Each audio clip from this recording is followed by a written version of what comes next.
grand just to see you dance. $5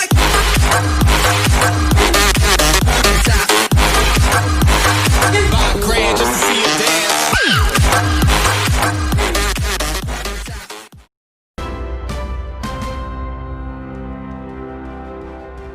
Saya langsung menuju ke PH atau penasehat hukum dari Ruslan Buton yang ditahan sejak Jumat lalu karena pasal ujaran kebencian. Saya ke Bung Tonin. Bung Tonin, itu disebutkan bahwa rekaman suara yang tadi juga kita dengarkan sama-sama sebagiannya ada sekitar mungkin 12 menitan kalau tidak salah yang disampaikan, meskipun tadi disampaikan oleh Bung Kiki, oleh Prof Kiki bahwa intinya menyuruh mundur tapi tidak ada alasan yang jelas. Kenapa kesalahannya? Kenapa kemudian mundur? Terlepas dari itu, ia kemudian menyampaikan rekaman suaranya Pak Ruslan Buton ini ke grup percakapan, grup media sosial yang bernama Serdadu Trimatra. Bisa Anda jelaskan siapakah Serdadu Trimatra ini? Ya, terima kasih Mas Iman. Jadi begini, sebelum saya masuk kepada menjawabnya, perlu saya mundur ke belakang dulu. Jadi kalau semua orang sekarang curiga terhadap apa yang dikatakan oleh saudara Ruslan atau tersangka Ruslan, begitu juga apa ada yang tidak menunggangi dia. Jadi kami juga di pihak tersangka mencurigai juga. Ini penyidik ini siapa yang nunggangin? Maka begitu cepat dilapor tanggal 22 bulan 5. 23 hari Sabtu, 24 hari lebaran pertama, 25 lebaran kedua, 26 ditetapkan sebagai tersangka, SPDP dikeluarkan, gelar perkara di sana. Siapa yang menyuruh begitu cepat? Makanya bisa begitu cepat. Setelah itu 20 hari Rabu kosong, hari Kamis dengan pesawat khusus menjemput saudara Ruslan. Hari Jumat dengan pesawat khusus dibawa lagi ke Jakarta. Berapa biaya yang dikeluarkan negara hanya seorang Ruslan yang tadi kata profesor, kapten, ngomong aja nggak becus. Isinya jadi nggak jelas. Untuk apa negara melakukan itu? Ada apa sebenarnya? Jadi saya harapkan analisanya lebih jauh. Kenapa? Kenapa polisi harus berbuat begitu? Ini kenapa menurut Anda, Bung Tonin? Bekas kapten. Ada apa? Di media mulai hari Jumat. Lah, jadi Ruslan ini pada tahun 2017 sekitar bulan 4 atau bulan 3 dia menangkap 5 TKA Cina. TKA Cina itu ditangkap karena bekerja tanpa ada visa. Adalah cuma visa turis ke sana. Di salah satu pertambangan, tidak perlu saya sebutkan namanya, ditangkap sama dia. Dan dia disuap oleh, saya tidak perlu sebutkan itu aparat, untuk melepaskan itu. Dia bilang, kalau uang untuk saya oke, tapi kalau uangnya untuk melepaskan, sorry, no, katanya. Sehingga orang itu diproses yang 5. 4 bulan kemudian, bulan Agustus, dia dilempar ke satu tempat untuk bertugas di sana dengan 13 orang. Di sana, saya nggak usah sebutkan detailnya, ketemulah dengan LG. LG ini di sana adalah jawara, penjahat, pencuri. Sudah 2 kali membunuh orang, narapidana dan segala sesuatunya. Itu orang ditangkap oleh polisi. Lah, polisi memproses dong seharusnya kalau orang pencuri. Kenapa diserahkan kepada Ruslan? Tahu sendiri kalau seorang pencuri diserahkan kepada tentara apa jadinya? Ya kan? Sehingga orang itu tanggal 15 datang lagi polisi mau memproses karena mencuri HP di kantor tentara. Emangnya polisi nggak punya kantor? Nah, setelah itu tanggal 16 dia ngabur, 16 malam dia datang mau nyerang poskonya si Ruslan. 16 malam. Tanggal 17 ketangkap lagi karena mencuri lagi. Diproses. Tunggu sebentar. Jadi pada waktu proses LG itu almarhum ini ya, yang sudah meninggal yang kemudian dipidanakan pada Ruslan Buton telah membunuh LG ini, Lagode ini ya. Ia menyerang markas tentara. Ruslan tidak pernah membunuh. Ia menyerang markas tentara. Iya, tanggal 16 malam dia dengan seorang sipil menyerang markas tentara. Apakah itu kemudian terjadi betul? Saya kok agak sulit membayangkan. Berani betul ada orang menyerang markas tentara. Ini amar putusannya bicara begitu. Ya, ini amar putusannya bicara begitu. Diceritakan sedemikian rupa semua kejadian. Kenapa orang bisa berani menyerang markas tentara? Kenapa orang mesti benci sama TNI? Saya bingung. Kenapa mesti dibawa TNI? Apa salah TNI? Ya? Tidak ada yang bawa ini TNI udah nggak benar ini. Ya, ada juga masalah senjata. Iya. Lah iya. Lah kan semua berita sekarang, Ruslan ex TNI, pecatan TNI. Dia tidak pernah dipecat dari TNI. Putusan hanya menyatakan dia diberhentikan dari militer. Apakah militer itu TNI? Ini bahasanya. Jadi saya bicara hukum ya, bukan bicara yang menyatakan bahasa itu kan. Nah selanjutnya, Kadis Penat, Kepala Dinas Penerangan TNI Angkatan Darat, Kolonel Nefra, yang kemudian menyatakan bahwa Ruslan Buton. Kapan saya suruh duduk sama Kadis Penat itu? Kapan saya suruh duduk ngomong dulu? Intinya Pernah kami baca bahwa putusannya kami nggak? mengambil Tidak pernyataan ada dari sana dan dikatakan memang ada diberhentikan. keputusan kan, sudah kasasi bahwa sudah diputuskan kasasi yang bersangkutan Sudah terdengar. Ruslan Buton itu dipecat pakai. dari dinas kemiliteran karena terbukti melakukan pembunuhan. Ya, militer ya, bukan TNI ya. Takir. Saya mau tanya dulu guru bahasa, itu militer sama TNI sama nggak? Dia waktu itu TNI, bukan pegawai militer, dia pegawai TNI. Nah, jadi oke, kita nggak usah masuk ke sana. Dia diberhentikan Ini itu juga rekaman atau bukan pokoknya. live? Itu adalah tambahan. Rekaman atau live, Pak? Tambahan. Itu tambahan. Di putusan jelas rekaman. itu adalah Rekaman. tambahan, bukan utama. Saya- Utamanya dia 1 tahun Bukan. 10 Ini bulan acaranya rekaman atau divonis. live, Pak? Nah, setelah itu agak terganggu suara ini, ada veteran nih. Iya, Nah, iya. setelah itu dia diberhentikan dari TNI. Padahal vonisnya dari militer. Makanya Kadis Penat pernah baca putusannya nggak ini? Salah satu hakim dari 3 hakim menyatakan dia menolak ini untuk dilakukan pemberhentian ada. Iya. Ya artinya ini Maka kemudian katakan bisa Panglima didebatkan Panglima pada saat sekarang nanti sama Anda nggak mengajukan dengan mungkin Panglima PK, 2017? upaya hukum luar biasa, peninjauan kembali. Meskipun bahwa dalam 3 tahap pengadilan, baik di pengadilan mahkamah militer di tingkat pertama, tingkat kedua hingga kasasi, Ruslan Buton dinyatakan telah bersalah. Bukan begitu Bung Tonin? Ya, itu cerita putusan. Baik, itu fakta hukum. Menguatkan Baik. Pengadilan Ambon. Anda belum Kasasi menguatkan saja, menguatkan betul. saja. Oh, itu Nah, adalah fakta padahal hukum yang bersangkutan telah itu dipidana 13 terkait orang. dengan 3 proses pengadilan tadi. Nah. Yang saya ingin tanyakan dan Anda belum menjawab. Siapa Ada- itu kemudian ex-Serdadu Trimatra? Anda belum menjawab itu Bung Tonin. Nah, ini ya. Saya akan jawab, inilah cemerlangnya saudara Ruslan ini.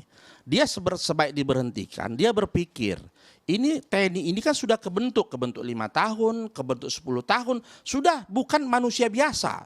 Sudah dia mempunyai karakter, punya body, punya pemikiran yang berbeda dengan masyarakat yang belum jadi tentara. Bagaimana menggalang mereka yang dipecat-pecat ini? Makanya dia mendirikan Yayasan Serdadu Ex Trimatra Nusantara ini. SKAHU-nya ada ya. Ada anggaran dasarnya, ada penasehatnya, dia ketua, sekretaris ada. Jadi pemikiran cemerlang. Bagaimana supaya ex-TNI ini kalau sudah diberhentikan supaya tidak liar. Ini kan 3 angkatan ini, ada laut, udara, dan darat. Kalau polisi saya nggak tahu ikut apa nggak di sini. Nah, pemikiran seperti itu, ini maka digalang. Mantan pidana aja, narapidana itu ada kesatuannya supaya mereka bisa masuk ke dunia baru, punya komunitas. Ini ex-TNI dibiarin, nggak dipikirin oleh negara atau apa. Dia memikirkan cemerlangnya, makanya dia membuat namanya, kan sekarang era ITE, makanya dia membuat WA Group, ada di Jakarta grupnya, ada di mana-mana, ada ketua wilayahnya. Nah, adapun WA-nya itu dia sampaikan, karena sekarang kan COVID-19 artinya kita tidak boleh kerja ke kantor aja nggak boleh, harus dari rumah. Makanya dia menyampaikan kepada WA-nya. Dia pada waktu itu berada di kampungnya, melihat bapaknya sedang sakit dan dia tinggalkan istrinya yang lagi koma, sekarat di Bandung untuk melihat ayahnya. Maka tengah malam lagi hujan-hujan katanya dia menulis karena bangganya dengan isi tulis yang bisa dibuat. Ya namanya kapten, lulus SMA ya wajar dong kalimatnya lompat-lompat, apa yang terkenang itu ditulisnya. Jadi saya rasa luar biasa ini ketulisan setingkat kapten bisa begitu seperti itu. Dituliskannya, dia kasih kepada temannya, tolong lihat. Dia kasih kepala salah satu media wartawan, tolong lihat. Nah, kawannya melihat itu bukan berarti kawannya berpikir bahwa kami akan menjatuhkan Joko Widodo, tidak ada. Media juga akan seharusnya kan mensensor mana yang layak untuk diberitahu kepada masyarakat, mana yang sesuai dengan etika jurnalistik. Nah, saya nggak tahu yang sampai kepada pelapor itu yang dari jurnalistik atau yang dari teman-temannya di yayasan tadi. Makanya polisi kemarin saya tanya, mana bukti? Mana barang bukti? Lah yang barang buktinya yang rekaman yang ada sama Ruslan. Tidak ada barang bukti. Setelah itu siapa saksi? Tidak ada. Jadi ini seluruh Indonesia, Ekstrimatra ini seluruh Indonesia yang kemudian dikumpulkan yayasannya oleh Ruslan Buton. Ada berapa anggotanya di sana? Iya. Kalau yang saya tahu itu sudah sampai ribuan mereka. Ribuan, Jakarta oke, aja baik. sekitar 700. Baik. Pokoknya yang sudah diberhentikan Ya. itu ikut menjadi anggota. Baik, Nah, baik. begitu mulia.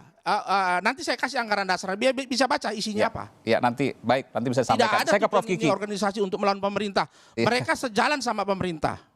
Sejalan tapi meminta mundur dan kemudian ada revolusi. Bagaimana kemudian logikanya, Bung Tonin? Lah, itu kan satu Beda orang dengan kaya. kritik, ya? Jangan lihat ujungnya ya. Kalau ujungnya ya cilaka semua orang masuk penjara. Oke. Jadi dia menyampaikan pendapat. Kita harus sepakat dulu. Kalau itu bukan pendapat, kalau tadi Prof katakan karena beliau mantan orang jalanan, kalau itu artinya untuk bergerak, sekarang udah 5.0. Waktu profesor itu di jalanan baru mungkin 1.0 atau 2.0 berbeda. Jadi jangan disamakan dulu sama sekarang. Iya, oke. Ya. Oke, saya ke Prof. Kiki. Prof. Kiki, tadi Anda katakan ini tidak usah dipandang lah, ini tidak usah dilihat karena tidak ada apa-apa ya. Kurang lebih seperti itu ya, koreksi kalau saya salah. Tapi bukankah kemudian ketika ada pelanggaran hukum, apalagi tadi disebutkan ada ratusan misalnya, lalu kemudian melakukan katakanlah ujaran kebencian seperti yang dituduhkan. Tidakkah itu kemudian bisa membahayakan di tengah krisis yang dialami saat ini, pandemi? Ya, kalau kejadiannya sendiri, tadi ceritanya pengacara itu untuk skenario sinetron aja deh. Tuh. Nah, tapi Yang mana nih Prof. Kiki? didalami, Yang mana maksudnya? Setuju. ya seluruh cerita itu tadi itu kayak sinetron drama Korea itu, drakor. Oh, yang TKA Cina dan lain sebagainya, kemudian ada Ya, sipil yang menyerang markas tentara. Iya, ya semuanya lah. Nah, tapi yang dilakukan polisi adalah ini tindakan preventif. Sudah bukan preemptif lagi, tapi preventif. Apakah ada jaringan-jaringan atau orang-orang yang terpengaruh oleh statement-statementnya, oleh pernyataan-pernyataannya, dan yang lain-lain. Gitu. Karena apa?